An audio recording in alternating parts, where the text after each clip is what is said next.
Olá, irmãos, sejam todos bem-vindos a mais uma semana, mais um estudo bíblico aqui da nossa igreja.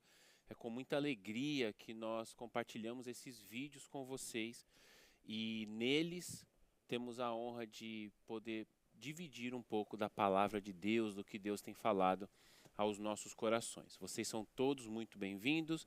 Não se esqueça de curtir aqui o vídeo, se inscrever no canal da igreja, enviar o vídeo para o seu amigo, para que mais pessoas possam ter contato com a palavra de Deus. Hoje nós vamos ler o apóstolo Paulo em 2 Coríntios, capítulo 6. Nós vamos ler 2 versos e depois vamos orar, tá bom? 2 Coríntios, capítulo 6, diz assim na NVI: Como cooperadores de Deus, insistimos com vocês para não receberem em vão a graça de Deus. Pois ele diz: eu o ouvi no tempo favorável e o socorri no dia da salvação. Digo-lhes que agora é o tempo favorável, agora é o dia da salvação. Só até aqui. Vamos orar? Senhor Deus, muito obrigado, Pai. Obrigado porque o Senhor tem cuidado de nós. Obrigado porque o Senhor tem dado o pão, tem dado as roupas e tem compartilhado do teu amor para conosco. Nós te agradecemos por isso. Obrigado por hoje ser o dia da nossa salvação. Obrigado pelas tuas misericórdias. Obrigado pelo teu poder. Obrigado por emprestar o teu nome, o nome de Jesus, para que nós possamos viver de maneira santa e justa. Eu peço hoje que o Senhor fale conosco, que o Senhor esclareça essa palavra para nós e que a gente possa crescer no conhecimento sobre quem Tu és. Em nome de Jesus. Irmãos, o apóstolo Paulo escreve aqui a carta aos irmãos da cidade de Corinto. Essa é a segunda carta. O contexto aqui, num determinado momento, ele começa a, entre aspas, se defender ou provar que ele sente a necessidade de provar quem ele é para as pessoas, porque ele estava vivendo uma espécie de rejeição. As pessoas estavam, não necessariamente os crentes, eu vou colocar nesses termos, né? Não necessariamente os crentes, mas algumas pessoas, líderes, tinham se infiltrado naquela igreja para resistir ou falando contra a liderança de Paulo. Aí Paulo vem, pede para eles continuarem ouvindo-o e também indica Timóteo para eles, para que eles ouçam Timóteo. Aí a gente chega aqui nesse contexto, ele vai falar sobre o Senhor Deus nos guardar ainda hoje. Então ele está falando no contexto de que Deus está guardando ele, Paulo, diante dos irmãos daquela igreja, e também em um contexto onde Deus está guardando os irmãos da igreja com relação à perseguição que acontece na vida mesmo. E nós vamos usar esse texto para o nosso contexto de hoje, mês de janeiro de 2026. E nós vamos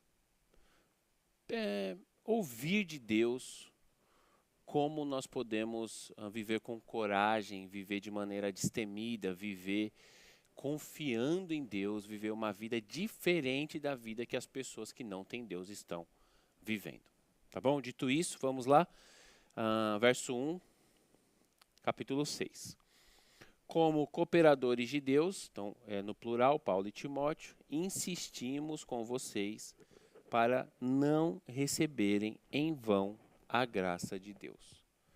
Irmãos, vamos parar um pouco aqui, vamos pensar sobre isso. O que é a graça de Deus? A graça de Deus é o favor imerecido, né? Nós não merecíamos a salvação, o Senhor Deus nos deu a salvação em Jesus. Você já parou para pensar sobre isso, sobre você valorizar a salvação que você ganhou? Sobre você não achar que aquilo foi de graça, ou, deixa eu colocar em outros termos, você se acostuma com aquilo e passa a não valorizar da maneira correta. Por isso a palavra não deixe em vão, né? Não ache que isso é qualquer coisa. Não ache que isso é uma coisa comum. Não ache que todas as pessoas têm isso. Sabe como quando você fala com seu filho, para quem é pai e mãe, e você às vezes dá um exemplo falando, filho, valoriza isso aqui que você tem, porque não são todas as crianças do mundo que têm isso. Ou se você não quiser fazer essa comparação, porque ela não é boa, né? Mas você fala, valoriza o que você tem, porque isso aqui custou o suor do papai, da mamãe, isso aqui custou tempo de investimento, custou a nossa atenção, seja lá o que for. Você está chamando a atenção daquela criança para que ela valorize aquilo que ela tem todos os dias, né? Então ela acorda, vai dormir, ela tem aquele brinquedo, ou aquela cama, ou aquela casa, e no subconsciente dela, como ela já tem aquilo, no subconsciente dela aquilo é uma coisa normal. E você quer que o seu filho entenda que aquilo não é normal, que aquilo é algo especial. Se tornou normal na vida dele porque alguém pagou o preço. E porque ele tem aquilo. O fato dele ter aquilo faz com que ele ache que aquilo é normal. Mas não é normal. E isso acontece conosco e com a nossa salvação. Por isso que às vezes, e eu não falo aqui nem de mim, nem de você, mas eu falo de maneira geral, por isso que às vezes os crentes vivem essa vida mais ou menos que eles vivem, meia boca. Porque não entendem o que é a salvação a ponto de não valorizá-la. A ponto de pegar a graça de Deus como mais uma coisa. E Paulo está sendo claro e direto, dizendo, não, nas palavras dele, nessa versão, ele diz, não recebam em vão a graça de Deus. Uma vez que eu insisto com vocês, para vocês não receberem em vão, ou seja, o contrário para que vocês valorizem a graça, a salvação, eu pergunto a vocês, você sabe como valorizar? Não é só ficar, imagina se fosse um objeto, tá bom? Se fosse essa Bíblia. Não é só pegar a Bíblia e guardar e falar, vou guardar aqui no cofre, vou proteger, porque é uma coisa especial para mim. Não é sobre isso. Em Deus, valorizar algo, ser grato por algo, é você conseguir usufruir, usar, colocar em prática aquilo para o que, você coloca em prática aquele objeto que Deus te deu na função certa para fazer a coisa certa. Então, para Deus, você valorizar algo que Ele te deu é você usar aquilo da maneira correta no lugar correto, não é você guardar aquilo. Vide a parábola dos talentos. Deus ele não te deu amor para você guardar, Ele te deu amor para você usar o amor no lugar certo, na hora certa. Entre aspas, não é possível fazer isso aqui que eu vou falar, mas no imaginário das pessoas é possível. Então as pessoas dividem amor com justiça, achando que onde tem justiça não tem amor e onde tem amor não tem justiça. Isso não existe, mas como isso está no imaginário das pessoas, eu vou explicar nesses termos. Deus te deu amor para você usar no lugar certo. Ele não te deu amor para você, na hora de corrigir o seu filho com a justiça, você fala, não, Deus me deu amor, eu vou usar o amor aqui. Não, aí estaria errado. Você valoriza algo que Deus te deu quando você usa aquilo no lugar certo, do jeito certo. Então, nesse exemplo que eu estou dando para você, Deus te deu amor e é para você usar o amor no lugar certo. Onde não é para usar o amor, você não usa.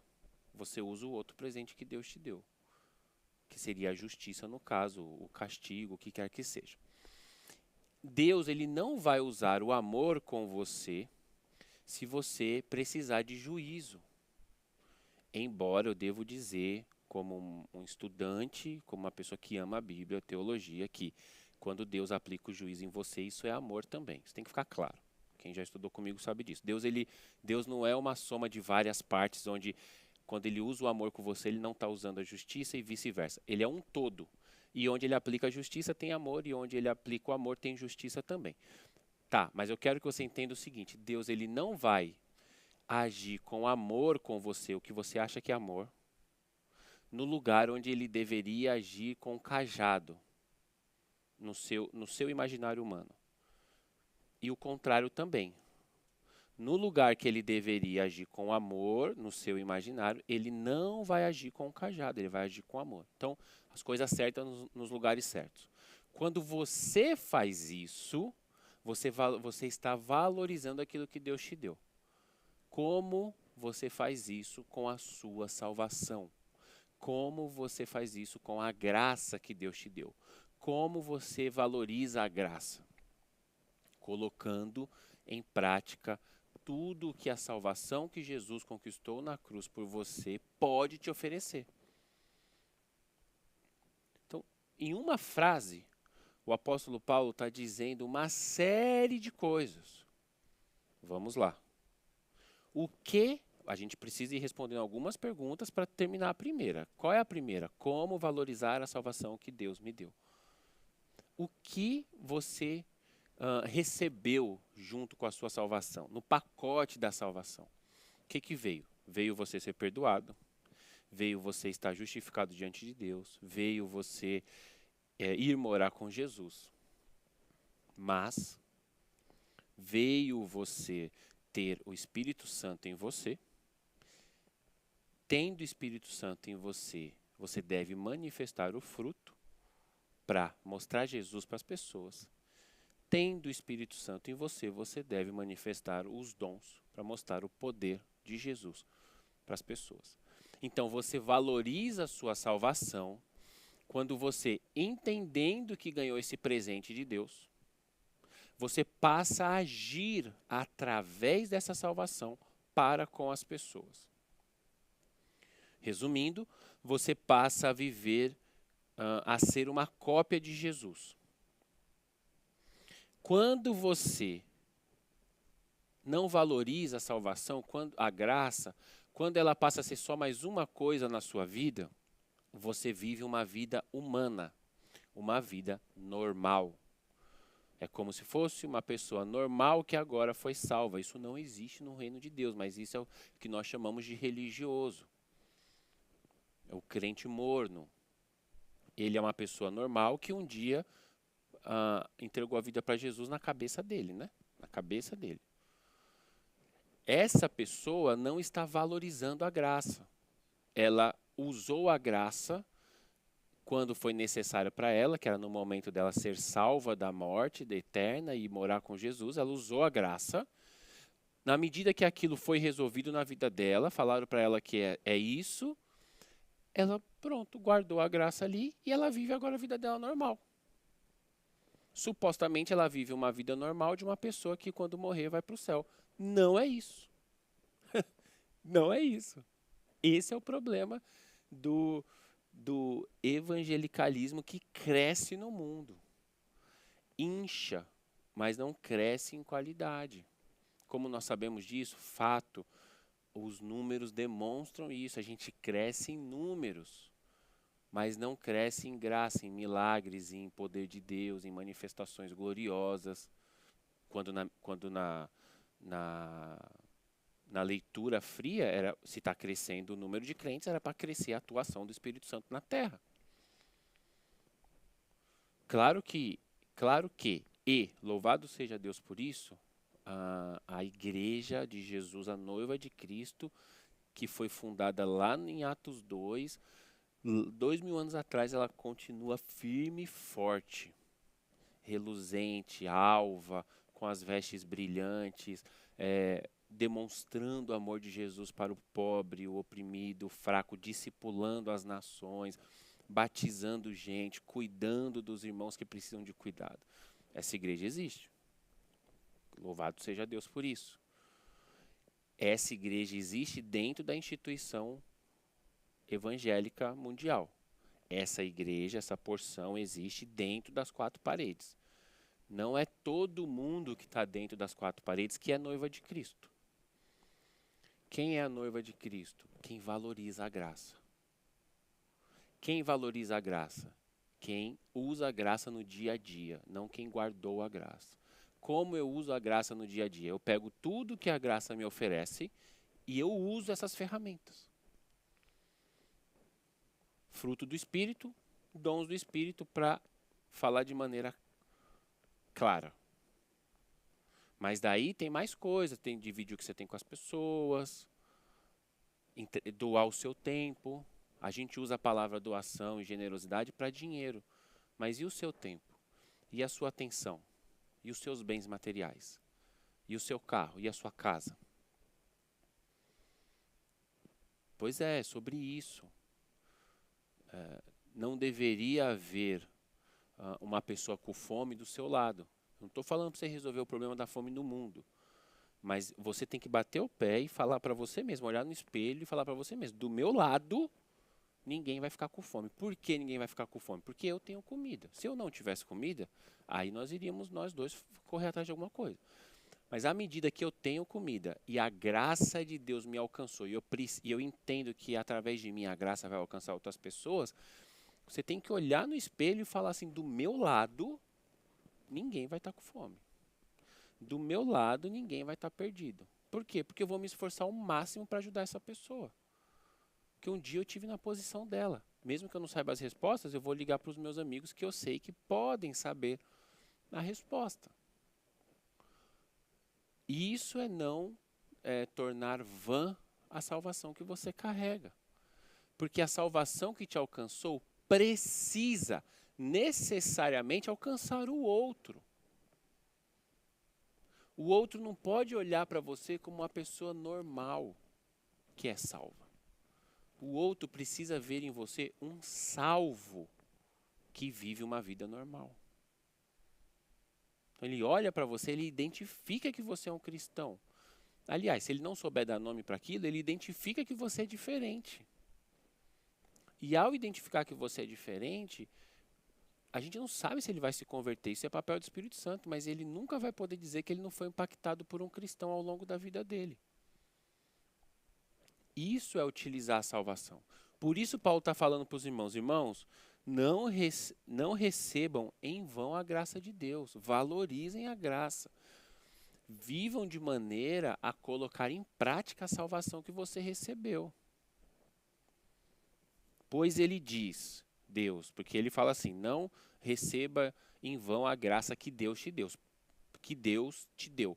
Pois ele diz, Deus diz, aonde? Em Isaías. O que Deus falou? Abre aspas. Eu, Deus, ouvi você no tempo favorável. Eu, Deus, o socorri no dia da salvação. Aí Paulo vai aplicar isso, porque o Paulo está meio que pregando aqui. Ele cita Isaías, agora ele vai aplicar.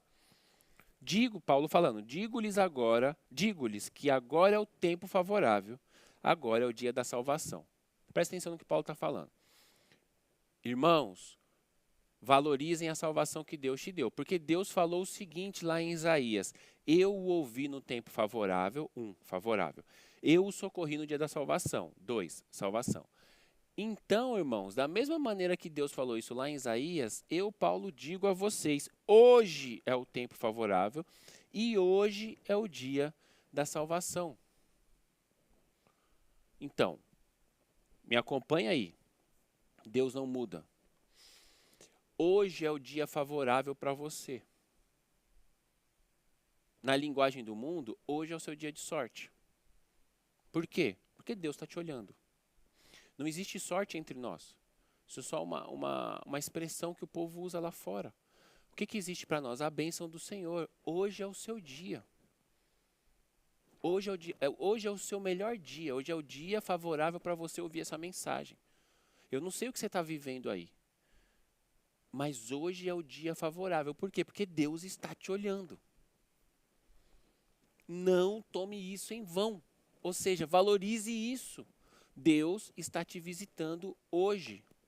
Pedro, eu não estou sentindo nada. Não precisa sentir nada. Deus não tem obrigação em fazer você senti-lo. Ele tem a obrigação de gerar fé no seu coração à medida que você pede. Ele gera fé no seu coração para você acreditar nisso que eu estou falando, porque eu estou lendo o texto bíblico.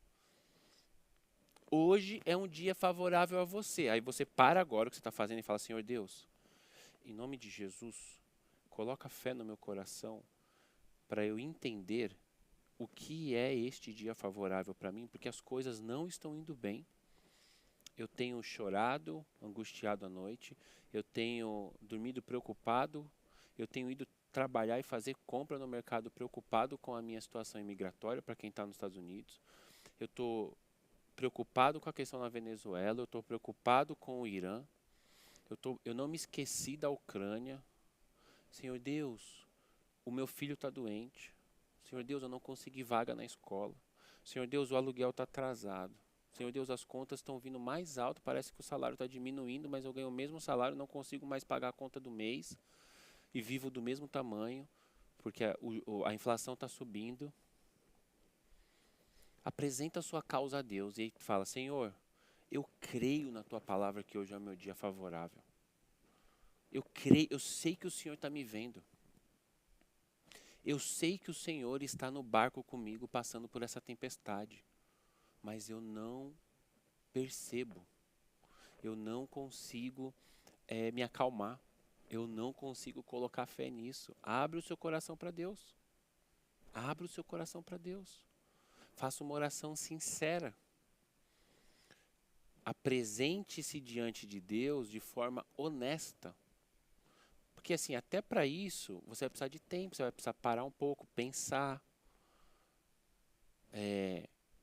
olhar para dentro, dar nome para as coisas, perceber se você está com medo, perceber se você está angustiado, perceber se esse medo é medo de ser preso mesmo, pego, ou se é medo de ir embora, são duas coisas diferentes, ou se é medo de deixar o seu filho que é cidadão. E aí você começa a dar nome para as coisas. E aí Deus vai acalmando o seu coração. Não, eu vou cuidar disso. Disso aqui eu cuido, disso aqui você tem que entregar. Isso aqui é sobre você, isso aqui é sobre mim. Você começa a dar nome para as coisas. Por quê? Porque hoje é o dia favorável. Hoje é um dia que Deus está te olhando. Pastor, mas existe o dia que Deus não está olhando? Não, por isso, todo dia você pode ler esse texto. Só que, irmãos, o que veio antes desse texto? Não torne vã a graça que eu te dei. Deus falando. Então, hoje é o seu dia favorável? Sim. O evangelho gira ao seu redor? Não. Só se tornou o dia favorável para você depois que você entendeu a salvação que você carrega. Uma vez que você valoriza a salvação e a graça e você vive como Jesus, você começa a entregar para as pessoas, você divide com as pessoas a graça e a salvação que você tem, aí o seu dia se torna favorável. Não é uma troca, é uma sequência de acontecimentos. Não vai ter dia favorável, não vai descansar em meio à guerra, sabendo que por mais que os mísseis caiam na minha cabeça, hoje é um dia favorável, nunca vai chegar nessa conclusão uma pessoa que não valoriza a salvação. Por isso Deus está ensinando a gente. O apóstolo Paulo, um gênio, sem medida, ele consegue explicar coisas muito, muito profundas com pouquíssimas palavras, poder de síntese tremendo. Ele está pegando a gente pela mão e falando, irmãos, existe um descanso. O Paulo está falando, Paulo, eu vivo esse descanso. Não adianta vocês me perseguirem, irmão. Vocês estão me perseguindo achando que eu estou lutando por essas coisas que vocês desejam. Eu não estou lutando por essas coisas. Aí na sequência, no versículo 3, 4, 5, 6, 7, ele vai falar assim, é aquele texto clássico que ele fala, eu já sofri isso, eu já sofri aquilo, eu já tive muito, eu já tive pouco, eu já fui preso, eu já fui ouvido por muita gente, eu já preguei para um carcereiro. Eu não estou nem aí para nada. Por quê? Porque a graça me alcançou. Eu vivo de outra maneira. Isso eu estou falando, Paulo está falando. Uma vez que a graça me alcançou e eu vivo de outra maneira, o meu dia é favorável. Vocês estão me perseguindo, vocês estão perseguindo o Timóteo, mas essa é uma guerra que vocês vão guerrear sozinhos, contra vocês mesmos. Vocês vão se matar e eu vou ficar no meu dia favorável. Presta atenção. Não é que Paulo não sente a perseguição, não é que você não vai sentir o problema que está acontecendo lá fora. Eu sei que você está sentindo, porque eu estou sentindo também. Eu sinto a economia mudar. Eu sinto a dor dos meus amigos aqui no país que eu vivo. Eu sinto a dor dos meus amigos venezuelanos. Eu sinto a dor dos crentes iranianos que estão sendo agora perseguidos, porque as autoridades estão aproveitando a ocasião dos protestos para pegar mais os crentes ainda. Eu sinto a dor da igreja da Nigéria que está sendo sufocada. Sufocada. Tem tanta coisa acontecendo no mundo, irmãos. Só que eu não posso tornar vã a minha salvação. Eu não posso me desesperar. O desespero é uma fuga para as pessoas que não conhecem Deus. Para as pessoas que conhecem Deus, o dia é favorável. E isso não é escapismo, isso não é o ópio, como diz o Nietzsche, o filósofo Nietzsche, dizendo que a religião ela deixa a gente embriagado a ponto de você não ver o mundo. É o contrário, eu estou olhando para o que está acontecendo, eu estou sentindo o que está acontecendo. Isso tem me bagunçado as ideias, tem machucado o meu corpo físico, mas eu escolhi entender que o dia é favorável no Senhor. Ele está cuidando de tudo. Então, Senhor Deus, quem eu sou na tempestade? Eu sou o que está gritando de medo dentro do barco, eu sou o que está se afogando do lado de fora. Essa figura não tem no texto bíblico, né? Mas eu sou aquele que está fora do barco? Não, eu estou no barco. Ufa, graças a Deus, estou no barco. Eu sou os que estão gritando, eu sou o que fui te acordar, que tem fé e foi te acordar, eu sou o que está andando sobre as águas, eu sou o que já está afundando nas águas após andar. Senhor, me fala, me mostra. Quais são os meus ídolos? Qual é a guerra que está acontecendo no meu coração que eu não consigo valorizar a minha salvação? Eu ainda preciso ser salvo por outras coisas. Faça essa oração a Deus. Senhor Deus, onde eu tenho colocado a esperança da minha salvação? Salvação, biblicamente dizendo, é uma palavra que engloba salvação espiritual, salvação humana, que seria você ter o seu problema resolvido, salvo. Então pode ser o pagamento de uma dívida, pode ser uma doença, cura é salvação também. E libertação, espiritual é salvação também. Biblicamente dizendo, tem textos bíblicos que a pessoa foi curada e o texto diz, e a salvação chegou para aquela pessoa. Não está falando necessariamente que a pessoa aceitou Jesus como o único suficiente salvador. Está dizendo que naquele momento, o problema que ela tinha foi resolvido. Você tem várias áreas da sua vida que precisam ser salvas. Então, me acompanhe no exemplo. Pode ser o relacionamento com seu filho ou com seu pai. Pode ser o seu casamento. Pode ser uma dívida. Pode ser a sua situação imigratória. Pode ser uma doença. Pode ser uma doença de uma pessoa que você ama muito. Pode ser um problema de uma outra pessoa que está te machucando bastante. O problema está te machucando. Pode ser questões geopolíticas que você fica pensando nisso e você está triste. Pode ser questões de perseguição da igreja. Você tem uma pessoa em um lugar que está sendo perseguida. Vários lugares. Várias questões da sua vida que precisam ser salvas. Onde você tem colocado para essas questões todas, qual é a resposta a elas? Onde está a sua esperança para essas questões, cada uma delas? Por isso, o apóstolo Paulo fala, preste atenção na sua salvação. Se eu achar que Jesus morreu por mim só para eu ir para o céu, eu estou machucando Jesus Cristo, porque não foi isso que ele fez. Ele falou para a mulher pega em adultério, né, naquele caso, vai e não peques mais, ou seja, é sobre a vida aqui. Resolve o seu problema. Para o gadareno ele falou, vai e conta para as pessoas o que aconteceu com você. Ele fazia isso direto com as pessoas que ele curava, ele falava, vai e conta, vai lá no templo, oferece sacrifício e diz o que aconteceu com você. A sua salvação colocou sobre você uma responsabilidade, que é de dividir essa salvação com as pessoas. Mas é também você entender dentro de você que essa salvação engloba todo você. Não é só vida após a morte. Engloba todo você. E para quem você tem orado? Você tem orado por Deus banco, por Deus empréstimo, por Deus dinheiro, por Deus cartão de crédito, por Deus médico, por Deus remédio, por Deus isso aqui, por Deus aquilo ali? Ou você tem orado por Deus dos exércitos? O grande eu sou de Israel. É isso que está englobando, é tudo isso que essa frase que diz, não torne vã a sua salvação, ela quer dizer isso, né? Tudo isso aqui que eu falei antes. Então não torne vã a sua salvação, por que não? Porque hoje é o dia hoje é o dia favorável do Senhor. Hoje é um dia favorável para você e eu volto naquele ponto. Deus está te olhando. Deus tem visto o seu sofrimento. Deus tem visto a sua luta. Deus tem visto as suas orações. Deus tem mandado o anjo enxugar as suas lágrimas. Você não está sozinho. Você não está sozinha. Deus está vendo. O ponto é, você sabe que Deus está vendo ou você espera que Deus esteja vendo? Porque tem pessoas que oram como que suplicando para que Deus ouça elas. Igual aquelas pessoas, principalmente os mais jovens, que eles têm uma mania de achar que Deus é como se fosse o Deus do pica-pau, que você fica batendo, e aí uma hora ele vem, você fica cantando, 2 horas cantando, porque uma hora ele vem. Não, irmãos, não é isso. Isso é infantilidade. Pode ser que você ore desse jeito. A sua oração, ela pode até ser sincera, mas no seu coração, você espera que Deus te ouça.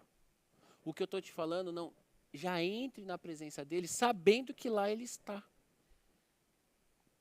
Porque Deus, além dele estar lá,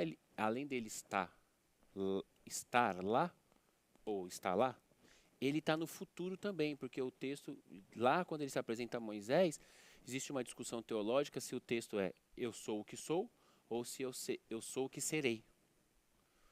Eu sou hoje o que eu serei amanhã, ou seja, ele está sempre no futuro. Quando você chega lá no seu quarto, você está no carro dirigindo, me ouvindo, você está planejando chegar em casa e fazer oração, ele já está lá. E ele está aí também. Porque antes de você ouvir a oração, você nem sabe, antes de você ouvir a mensagem, você nem sabia que você ia despertar a vontade de orar quando chegasse em casa. Ele já estava lá antes de você ouvir. Motivou você para ouvir. Chegou antes de você. Está motivando você agora para orar e ele já chegou lá. Não entre diante de Deus para orar como se você fosse um pedinte todo rasgado, uma pessoa pedindo a atenção de Deus. Não, Deus é o seu pai, você é filho. Você vai entrar para conversar com ele. Por isso você precisa valorizar a sua salvação, porque isso é entender o que aconteceu na cruz. Jesus morreu para que a gente fosse feito filho, adotado. Em nome de Jesus, repreende da sua vida esse espírito de orfandade. Esse espírito de mendicância que a gente precisa ficar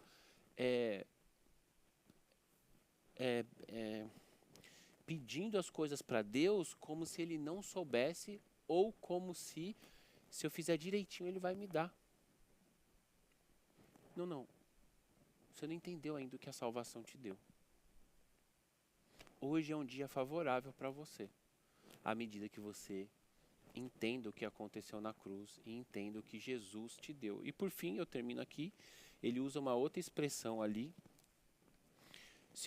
no mesmo lugar, né? 2 Coríntios capítulo 6, que ele diz: eu te socorri no dia da salvação, e o Paulo fala, agora é o dia da salvação. Então, irmãos, presta atenção. A resposta que você precisa para o seu problema já foi liberada no céu. Já foi. Para ficar mais forte, eu digo assim, a resposta que você precisa para o seu problema está sendo liberada agora sobre a sua vida. Porque hoje é o dia favorável do Senhor e hoje é o dia que você vai encontrar salvação para o seu problema. Só que você precisa entender isso. Não adianta você chegar para uma criança de 2 anos que já está ali se comunicando com você e falar, ó, eu deixei uma poupança no banco, uma conta de savings, um banco com $100 mil para você. Não adianta, ela vai continuar ali conversando com você como uma criança de 2 anos.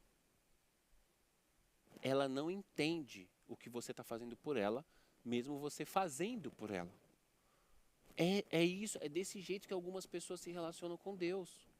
Deus está liberando sobre a vida da pessoa a resolução do problema dela, só que ela não está vendo, não está entendendo, porque ela está fascinada pela solução que ela gostaria que fosse dada àquele problema. Então, em nome de Jesus, viva com coragem. Viva com coragem. Você é filho de Deus, você é filha de Deus. Você é um príncipe, você é filho do rei. Você precisa entender isso e viver essa identidade. Você é uma princesa. Não é para viver do jeito que você vive, não é para se entregar para quem você se entrega, homem e mulher. Não é para buscar resposta em coisas passageiras. Não é para colocar sua fé em pessoas. Não é para colocar sua esperança em salários. Não é para colocar sua expectativa em governos. Para de viver como uma criança. Hoje é o dia da salvação. A janela do Senhor se abriu sobre a sua vida mais uma vez, a partir do momento que você está em contato com a palavra dele. Abra o seu coração. Decida crescer em 2026. Decida, fale hoje na sua oração: Senhor, tira da minha vida todos os falsos ídolos. Eu entrego ao Senhor as minhas falsas esperanças. Todas as coisas, pessoas, lugares onde coloquei a minha esperança, que eu nem sei, eu entrego para o Senhor. Leva tudo. Que as águas que saem do teu trono purifiquem a minha consciência a ponto de eu ter só um Deus sobre a minha vida e do dia favorável do Senhor me alcançar. Só que isso é entregar a vida para Jesus. Vou voltar para ficar bem claro. Você tem uma expectativa sobre a sua vida de trabalho, você vai entregar para ele, talvez não aconteça o que você quer. Você tem uma expectativa sobre o dinheiro que você quer ganhar, sobre o que você quer comprar, as roupas que você quer vestir, mas você vai entregar para ele, talvez ele não faça o que você quer. Você tem uma expectativa sobre onde você vai morar, você vai entregar para ele, talvez ele não faça o que você quer. Você tem uma expectativa sobre casar, ter filho, tal, e você tem várias expectativas, você tem uma expectativa sobre cura. Você vai entregar para ele. E ele vai ser o Deus daquilo. Não é você mais o Deus. E aí ele vai resolver do melhor jeito possível. E o melhor jeito possível não é o jeito que você deseja, é o melhor jeito possível. Isso é valorizar a salvação. Porque aí você vai viver o dia favorável do Senhor. No dia favorável do Senhor, às vezes tem tempestade, mas ela passa. E quando ela passa, eu percebo que eu vi o milagre. Eu fui um dos únicos nos seres humanos do planeta Terra inteiro a ver o milagre a presenciar o milagre de um homem andando sobre as águas. Por quê? Porque eu permaneci no dia favorável. Eu não coloquei um colete, pulei e tentei me salvar sozinho. Isso é entregar a vida para Jesus. Entregar a vida para Jesus é você esperar até o último momento sem tentar resolver. Não de forma passiva, de forma ativa na oração. Em nome de Jesus, repreende na sua mente aí esse espírito de então quer dizer que eu não preciso fazer nada? Você precisa fazer, orar e crer. Não é não fazer nada. Deus nunca chamou um preguiçoso na Bíblia, Deus nunca chamou ninguém parado. Estava fulano dormindo enquanto Jesus passava e Jesus o chamou. Não existe isso. Um estava pescando, outro estava trabalhando na coletoria, outro estava plantando semente, o Eliseu estava cuidando dos gados, Elias passou e chamou ele. Deus não tem caso com o preguiçoso, nem com pessoas que gostam de dar desculpinha. O que eu estou ensinando você é ser ativo na salvação, não ativo na humanidade. Coloca toda a energia que você tem para resolver os seus problemas em ser cristão e deixa que Deus resolva os seus problemas. Aí você vai viver uma vida valorizando a salvação e entregando a salvação para o próximo. Aí você vai descansar no dia favorável, porque no dia favorável do Senhor, a salvação para aquele seu problema aconteceu. E aí você vai ter testemunhos para contar, para exaltar Jesus Cristo. E à medida que você vive a vida contando os testemunhos para exaltar Jesus Cristo, as pessoas vão querer andar com você e vão querer conhecer esse Jesus que salva todos os dias a mesma pessoa. Que você possa viver de forma corajosa em nome de Jesus Cristo. Tchau, tchau.